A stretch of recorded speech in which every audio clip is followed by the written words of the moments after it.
Bismillahirrahmanirrahim. Assalamualaikum warahmatullahi wabarakatuh. Alhamdulillahirabbil alamin. Wabihi nasta'inu ala umari waddin. Assalatu wassalamu ala asyrafil anbiya'i wal mursalin wa ala alihi wa sahbihi ajma'in. Amma ba'du.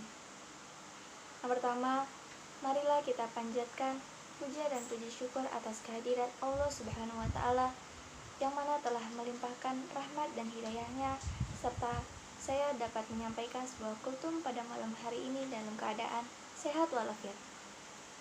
Yang kedua, tak lupa sholawat serta salam kami haturkan kepada Nabi kita Muhammad SAW.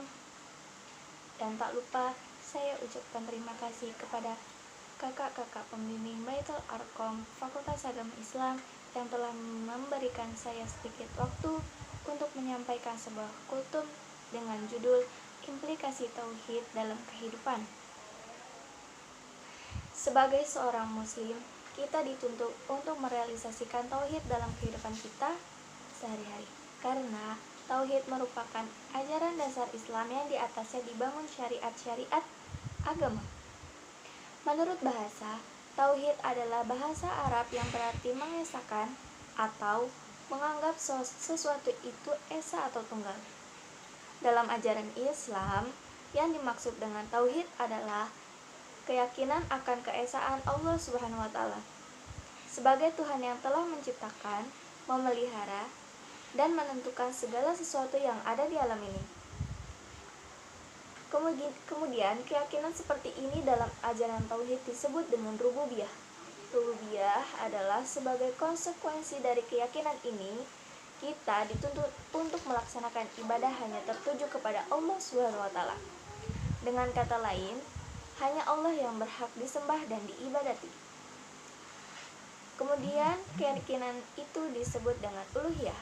Yang kedua, ajaran tauhid ini yakni rububiyah dan uluhiyah harus kita jadikan bagian dari hidup dan kehidupan kita, baik dalam menghadapi hal-hal yang menyenangkan karena memperoleh nikmat, atau dalam menghadapi hal-hal yang menyedihkan karena ditimpa oleh musibah.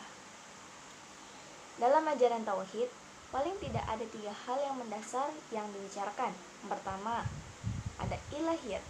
Ilahiyat yaitu hal-hal yang berkaitan dengan Tuhan, baik sifat-sifatnya, perbuatan-perbuatannya, dan hubungan antara Tuhan dan hamba-hambanya. Kemudian yang kedua, ada nubuat. Nubuat yaitu hal-hal yang berkaitan dengan para nabi yang diutus oleh Allah Subhanahu wa taala kepada seluruh umat manusia untuk menyampaikan syariat-syariatnya kepada mereka. Kemudian yang ketiga, di sana ada samiyat. Samiyat yaitu informasi-informasi yang dibawa oleh para nabi yang berupa wahyu yang mereka terima dari Allah Subhanahu wa taala untuk disampaikan kepada umatnya masing-masing. Dalam ketiga ajaran dasar ini termuat ajaran tentang malaikat, kitab, dan juga takdir. Dan dari ajaran dasar inilah ditegakkan rukun-rukun Islam yang berupa syahadat, sholat, puasa, zakat, dan juga haji, serta ibadah-ibadah lainnya. Sebagai pelengkap sekaligus penyempurna, disyariatkan pula ihsan yang harus menyertai berbagai ibadah yang kita lakukan.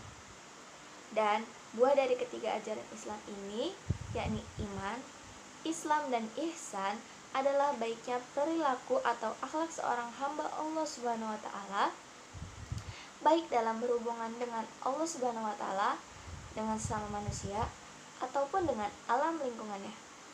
Semua hal ini telah direalisasikan oleh Nabi besar kita, Nabi Muhammad SAW, dalam kehidupan beliau sehari-hari. Dan kita sebagai umat beliau diminta untuk meneladani seluruh aspek kehidupan beliau sebelum kita.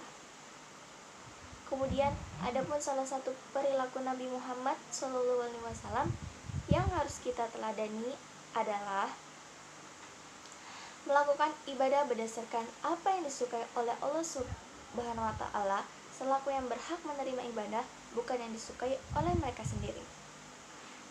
Di sana ada sebuah dialog kekeringan yang terjadi antara beliau dengan Ummul Mukmin, yaitu Aisyah radhiyallahu anhu, ketika kaki Rasulullah Shallallahu alaihi wasallam bengkak karena banyaknya melakukan qiyamul lail. Kemudian Aisyah radhiyallahu anhu berkata, "Ya Rasulullah, Anda melaksanakan ibadah qiyamul lail sampai kaki Anda bengkak. Bukankah Allah telah mengampuni dosa-dosa Anda yang terdahulu maupun yang akan datang?" Kemudian Rasulullah SAW pun menjawab, "Tidak patutkah aku menjadi seorang hamba yang pandai bersyukur?" Kemudian dialog ringan ini menjelaskan, karena Allah menyukai hamba-hambanya yang pandai bersyukur. Maka Rasulullah SAW pun melakukannya tanpa menghiraukan kaki beliau yang menjadi bengkak karenanya.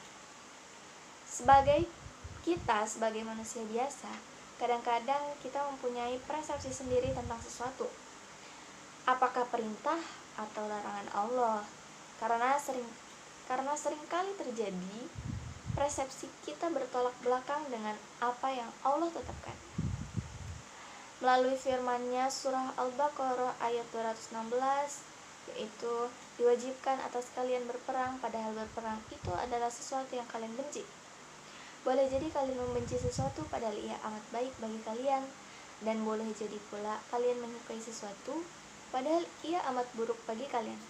Allah Maha mengetahui, sedang kalian tidak mengetahui. Jika ayat ini kita cermati, maka kita diperoleh pemahaman bahwa sesungguhnya apapun yang Allah perintahkan kepada kita, seharusnya kita lakukan dengan penuh ketaatan. Sekalipun kadang-kadang terasa berat dan tidak menyenangkan. Disinilah iman kita diuji. Apakah kita itu betul meyakini bahwa hanya Allah yang semua perintahnya harus kita taati dan semua larangannya harus kita tinggalkan?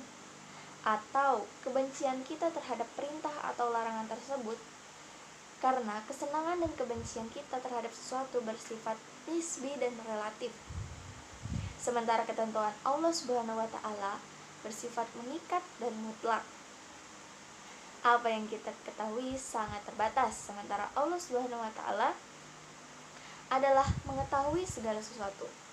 Karena itulah, dalam kaitan dengan menaati perintah Allah dan meninggalkan larangannya ini, kita jangan sampai tertipu oleh pengetahuan kita yang dangkal, sehingga mengukur baik dan buruk atau menyusahkan dan menyenangkan berdasarkan kemampuan kita sendiri.